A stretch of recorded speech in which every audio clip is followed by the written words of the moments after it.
कुछ लोगों की मृत्यु हो गई। जहाज़ में हम बहुत सारे लोग थे, उसमें से कुछ लोग मर गए। तेज हवा जहाज़ को पश्चिम की ओर धकेल रही थी। इतनी तेज़ हवा थी, इतना तेज़ तूफ़ान था कि वो विपरीत दिशा में हमें धकेल रही थी। जहाज़ उन द्वीपों की ओर बढ़ रहा था जहाँ जंगली लोग रहते थे, और दिशाहीन होकर जहाज़ उन द्वीपों की ओर बढ़ रहा था जहाँ जंगली लोग रहते थे। उनसे हमें बहुत खतरा था। इसी बीच जहाज़ समुद्री रेत में फँस गया। समुद्री रेत में फँस गया, उसके आगे फिर वो चला ही नहीं।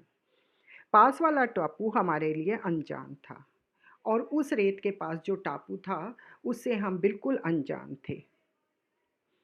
हमें अपनी जान बचाने की फ़िक्र हो रही थी। हम ये सोच रहे थे कि एक तरफ तूफ़ान है, दूसरी तरफ इस अनजान टापू पे पता नहीं कौन जानवर मिलेगा, जंगली लोग मिलेंगे, एक तरफ कुआँ, एक तरफ खाई। तो हमें अपनी जान बचाने की बहुत फ़िक्र हो रही थी। हम लोग एक नाव पर सवार हो गए। तूफ़ान का वेग कुछ कम हुआ, तूफ़ान की गति कुछ कम हुई, तूफ़ान कुछ कम हुआ, पर किनारे पहुँचना अब भी असंभव प्रतीत हो रहा था। लेकिन उसका वेग इतना भी कम नहीं हुआ कि हम अपनी नाव को खेकर किनारे तक चले जाएं। समुद्री लहरें हमारी जहाज़ का जैसे टुकड़े-टुकड़े कर देना चाहती थी। समुद्री लहरें अभी भी इतनी तेज़ थी कि वो बार-बार हमारी नाव से टकराती थी, और ऐसा लगता था कि हमारी नाव बिल्कुल टूटकर बिखर जाएगी। इसी बीच एक भयंकर लहर ने हमारी नाव उलट दी। इसी बीच एक बहुत तेज लहर आई और हमारी नाव उलट गई। हम सभी एक दूसरे से अलग हो गए। सारे समुद्र में गिर गए, सब अलग-अलग हो गए, सब बिछड़ गए। इस बड़ी लहर के नीचे मैं दब सा गया। मैं तैरने लायक ही नहीं रहा। तैरने की कोशिश करता था, लेकिन लहर इतनी तेज़ थी कि वो मुझे दबा देती थी नीचे।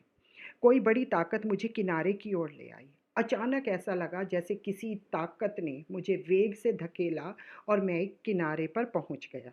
सुनसान तट पर एक पेड़ था।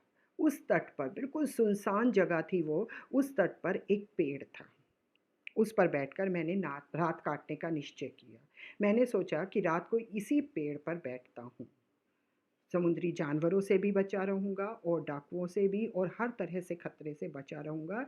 इसलिए रॉबिन्सन ने निश्चय किया कि वो रात पेड़ के ऊपर बैठकर काटेगा।